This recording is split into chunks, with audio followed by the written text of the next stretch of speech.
In the front is the power jack. This has a light switch, and this is to raise and lower the unit. This can also be cranked manually. There's a hand crank in the compartment. If you lose power, you can still operate that. Under here are your propane tanks. These are full now. And in the center is located your changeover valve. And this you just push to one side or the other to select which tank you're going to use. You'll see a window in the center, and if it's green, that means you have gas in the tank. If it turns red, that means the tank is empty. Now this will automatically switch to your backup tank. So if you peek at this and you see that it's turned red, that means it switched. And it's now running off your backup tank. In this case, we've selected this to be the primary, and this would be your backup tank. So green now is telling you you have gas here. When this is out, that'll turn red, and it will start to use this tank as a backup. This does not operate in the center. If you hit it like this and try to use both tanks, that's not how this operates. Make sure you always have it pointed left or right, very important. Your battery is in this box over here. I've left the wire off because right now this is sitting, and on these RVs, when they sit for storage and they're not going to be used, the battery will go dead. So anytime this is sitting, like over the winter or something like that, make sure you disconnect your battery. Don't leave the battery on if you don't want it to go dead. Along the side, there is an outlet here. This is if you want to add a portable solar panel. That's what that's for. This is your hand crank. This will run your stabilizer legs. And that crank can also go into your jack and crank that manually if you have to. We recommend when you're parking the unit to leave the cover on to keep water off the jack. This is the electric cable. It's a 25-foot cord. I'll show you where that plugs in a second. Back here is your furnace vent, your water heater vent. These are your fridge vents. And this is the stove vent. Now the stove vent, there's a little flap in here, and you got to pop this open when you're at the campground and you want to use your stove. Otherwise, when you're driving and, over the winter, you snap that shut. This is a little drip hose. Sometimes water will come out of this. If you have a humid day, that's to drain the refrigerator coils. Other than that, this fridge is controlled from the inside, so you really don't mess with anything in here. That's just to get in for maintenance and to clean it. Your water heater. This can run on either propane or electric modes. And if you want to run the electric, there's a switch right down there. And it's off right now, and it's important that this is off because right now we don't have water connected to your camper. So if we turn this on, you can burn it out. So always make sure you have water before you switch this on. So this switch in here, that's to turn the electric element on. And that'll make electric hot water if you're plugged in. There's another switch inside the camper that says water heater, and that switch turns the gas system on to make propane fired hot water. So you can run this on gas and electric. It does not auto switch. There's no switching between. There's just two switches to turn it on. The switch down here does electric, and the switch inside does gas. And you can put them both on together, and that'll run gas and electric hot water simultaneous. That'll heat up much faster. A lot of people will do that at the campground. If you're taking 3 showers, it's going to heat up quicker for you that way. But if you want to try to save your propane, turn that switch on, leave your inside switch to off, and that'll make sure that this only runs on electric. Down here, there's a spray port. There's a hose that clips onto this. It's a rinse hose. I'll show you where that is when we get to the other side. Down here are your waste ports, and you'll see there's 2 on this unit. This has 2 gray tanks, so there's 3 total waste tanks. This front is black and gray. Gray's the sink and shower, black's the toilet. The second port over here is gray 2, which is your kitchen sink or the galley sink. You can hook these up with a Y if you have capability on your campsite, and you can leave the gray waters open. That way, when you're camping, the gray water drains. It's important on any RV, you never leave the black water opened because it will clog, and you'll also have the gases from the sewer system traveling into your camper. Remember, your camper has a roof vent, so that means you just turned your camper into the vent for the entire sewer system. You don't have that problem with the gray, because the gray sinks and showers all have P-traps to prevent gas from coming up, but the toilet does not. The toilet also doesn't flush enough water like a household toilet does. An RV toilet will not flush enough water to carry waste out of the system and down the pipe. So it's very important that you always leave the black closed until you have enough water in the tank to properly empty it. You want at least a half a tank before you pull that handle, because you need water to carry the waste away from your black tank. There's also this port right here is a flush system for your black tank. And when you empty your black tank, if you connect a hose here, that's going to rinse the inside of the black tank. Usually you let that run for a minute or 2, and that will make sure the tank's clean and you're starting off with a clean tank. This is your city water connection. That's the main one you leave connected, of course, at your campsite. And way back here, you've got cable, satellite, and your electric cord. You can connect those in.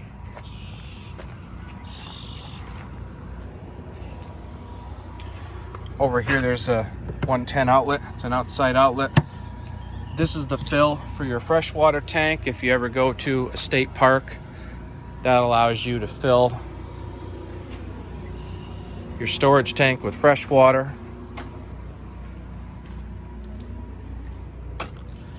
And here's your starter bucket. There's also a light switch in here. There is an LED light in here to turn on and off. Okay, got the awning open here. When you're opening this awning, you'll see there's a flap that pops down once it's out all the way. These awnings do not have a stop, meaning if you hold your button down too long, it's going to unwind too far and actually start cranking in backwards. You want to avoid that by watching for that flap. And once that flap comes to the 6 o'clock position, that is the proper full extension position where you want to leave this extended.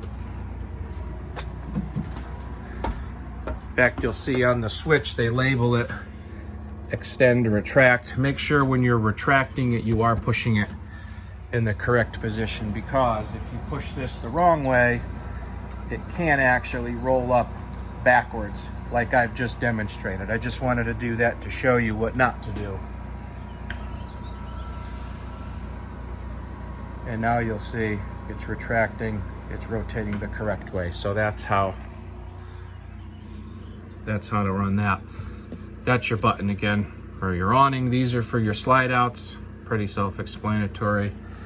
Up here, these are your holding tank gauges, black, gray, aux.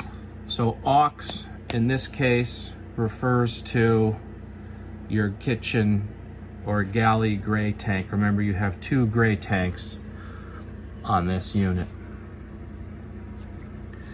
So some of these switches, cap light, those are on the front of your trailer. There's 2 LED strips on the cap. So that's to turn those on and off. This one here, this is a special switch. This is center off. Most of these switches down is off. This switch center is off. This can go in 2 positions, as you can see. Awning light or porch light. So on the outside of your RV, you know, where your lights are located, you've got two options. Porch light is amber, and that's, you know, you want amber light, you push that up. And awning light is white. If you want white light, then you push that down. Water pump, that's your pressure pump. Now you won't use that at a campground. That's if you're dry camping and you want to use water from your tank, then you'd switch your pump on. Anytime you're at a campground and you connect in to a hose, a city water connection, you don't use the pump. The pump is just to be self-contained. You'll see here you've got water heater LP gas, and that's pretty self-explanatory, but if you want to use hot water using gas, then you turn this switch on, okay? And that'll light the burner using propane. Remember, your water heater, you can do gas and electric on this.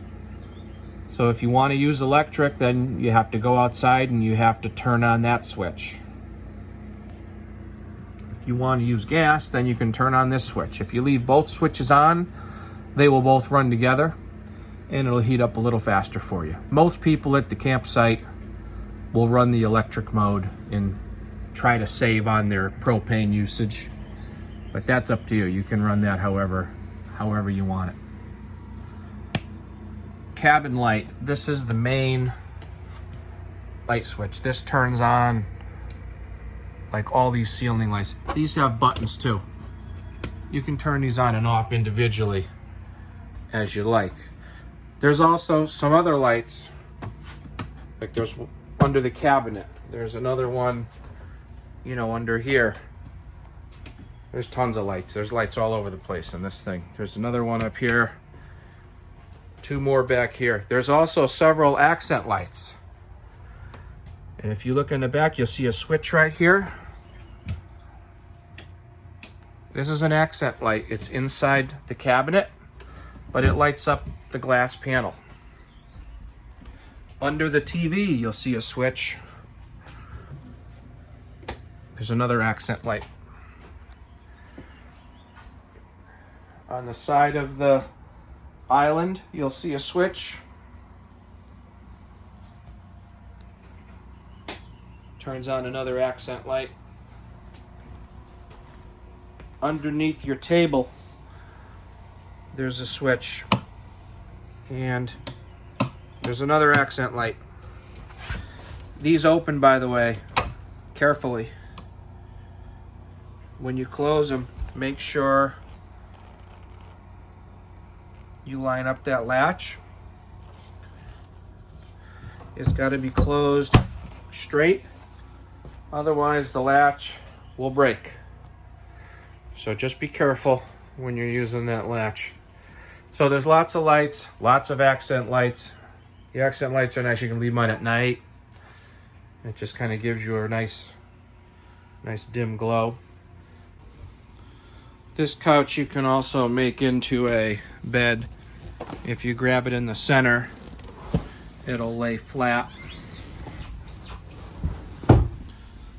These have recliners, and there's a handle right in here. When you're seated, you can reach down and pull that handle. That'll pop open the recliner. This strap is to unlock the TV. And to do this, you kind of have to tuck your hand in and then pull the strap straight down. It clicks, and then the TV will come out. The lock is for when you're moving the RV. That's just so it doesn't bounce around on you. But behind here is the switch for your antenna. And right now we have antenna, so I have this on, but if you have cable, you're gonna switch that off, okay? But I'm gonna leave it on for a second.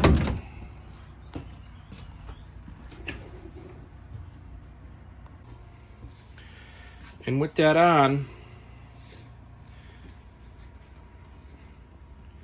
we're gonna go into the TV, and you'll see there's a menu button. Now this TV, you have to scan for channels when you set it up. So you're going to go into your menu, and you're going to use these arrows, and you go over to channel, and you go down to auto scan. That'll find all of your local stations for you. If you have cable, same process. You're still going to do that auto scan. Now your radio, so this is going to go to FM mode first.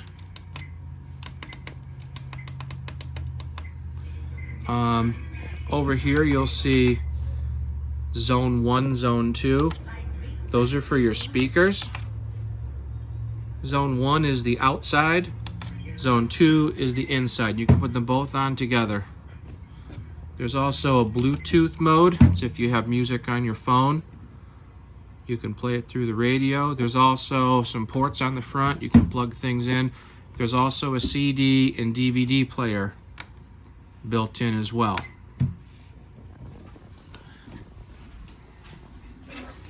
Remote control I'm putting in the drawer. That's your paperwork envelope with all the instructions. This is that outside spray hose that goes on this port. So there's a switch here on this stove, and this turns on. Well, there's accent lights on the knobs.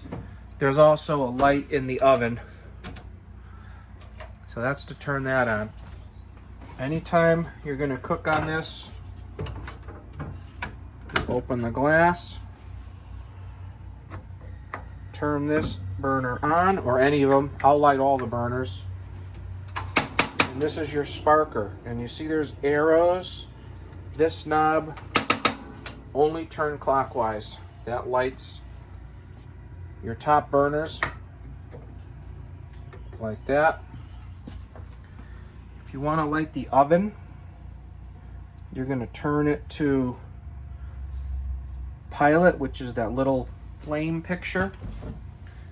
Then you have to hold this knob in. So you're going to push in on the knob and give this a crank. So I'm going to set up the camera so you can see. So I'm going to hold the knob, give it a crank. Now you can see it sparking. It hasn't lit yet. It may take a couple tries. There we go. Now it's lit. Once it's lit, continue to hold the knob in for 15 seconds, and then you can set your temperature. Now your burner is on. When you're through with this oven, all the way to off, make sure the pilot goes out. Don't leave the pilot burning in there. And when you're traveling, obviously close this thing down. There's a switch here, there's a light and a fan. Make sure you run the fan anytime you're using the stove. So these doors will open, there's a latch, you just push this with your thumb. Now this is off right now, but on the top you'll see your power switch. Click that to on, the light will come on, and it should say auto. If it doesn't say auto, hit the second button till auto comes on. Auto start means this will try electric first, but if you don't have electric, it will go to gas automatically. And that's pretty much it. These take a couple hours to get cold. There's no moving parts in these fridge, so they're silent. You're not going to hear a compressor. Very different from a household fridge. These you just have to turn on and wait for them to get cold. There's a ground fault outlet over here. This runs other outlets in the unit, so if you have something that's not working, check that. Down here is your fuses and circuit breakers. And this is the thermostat, which right now is off. And it's reading the temperature in the room, 69 degrees.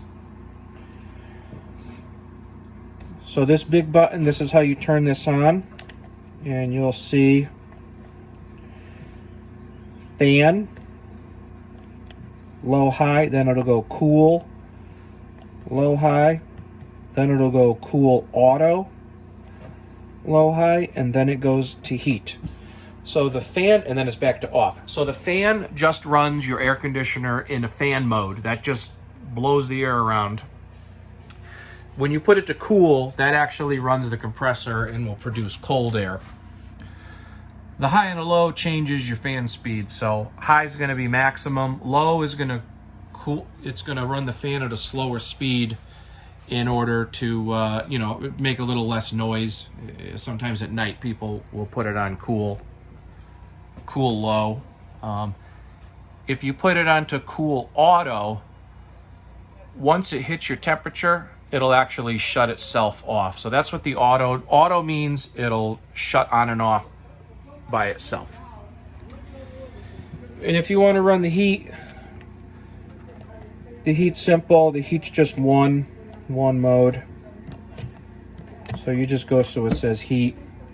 These change your temperature over here. So you can set this to 79 or whatever you want to do. The heat blows out of the ducts, so there's one duct over there. There's another one that's in the back of the unit here, kind of warms up this area. There's another one in the front.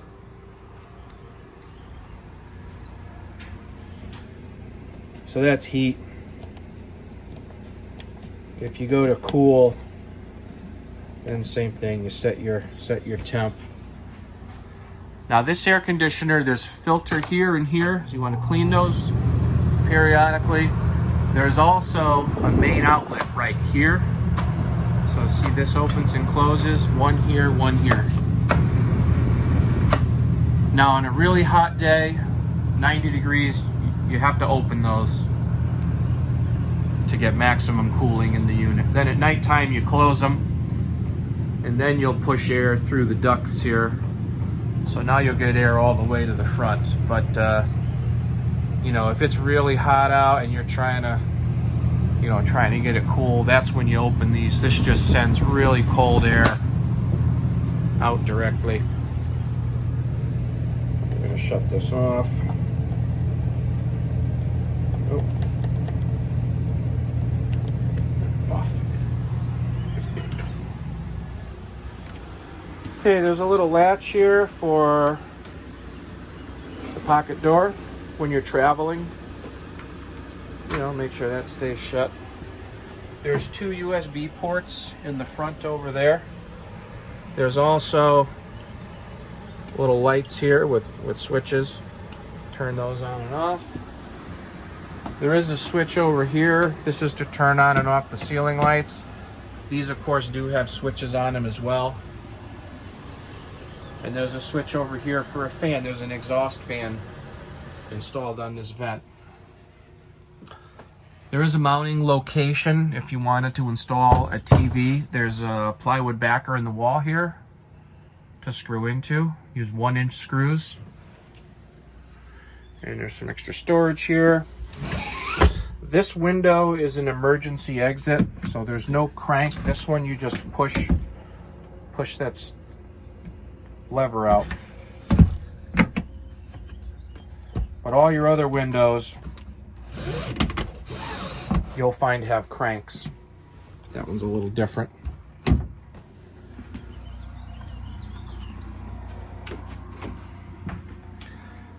Switch on a wall in the bathroom that does your lighting. You'll also see a button here that turns the exhaust fan on. There's a pedal on the side of the toilet, and these toilets, if you push the pedal halfway, that fills with water and all the way flushes. So these don't automatically fill up like at home. You're going to have to fill this manually. Before number 2, you hold the pedal down for a few seconds and get water into that bowl. More water, the better. The better the system will flush. The shower curtain, this just comes across and it snaps on. See, there's like a hook right here, and this just goes right onto that frame. To unlock it, you just push in gently and it will retract by itself. Okay, in the bucket is your starter kit, and I'll go over some of the items in here with you. So this is a wash and wax. This is used on the exterior. This is a non-abrasive cleaner. It's something that's safe to use on the roof, the awning, your car. It's a nice soapy cleaner to use to keep it looking nice. There's also some RV marine toilet paper. Now this paper is special for RVs because when it sits in your holding tank, it will dissolve. And that's to prevent clogging and to prevent fouling the sensor that tells you how much water's in the tank. So make sure you use RV marine paper when you're out camping. There's also a 25-foot freshwater hose, and this is just like a garden hose, except this is drinking water safe. This is what you use to put water into your camper. And this is a waste hose, so this is what's used to empty the camper. On the other side, remember where you had the cap, where your black and gray valves are. You take the cap off, this screws on, the other end goes into the port in the ground. This is the electric adapter. This goes on the end of the cord, and this converts from a camper plug, which is a 30 amp, down to a 15 amp, so you can plug this in at home or with an extension cord if you need to. Inside this bag are 4 pouches or 3 pouches of the chemical for the toilet. And before you go camping, you take 1 pouch, you flush it down the toilet, and that stays in your holding tank while you're camping. The last item is the water pressure regulator. This screws on to the faucet at the campground before you connect your hose. And that's to limit the water pressure coming into your camper so that it doesn't damage anything inside the unit.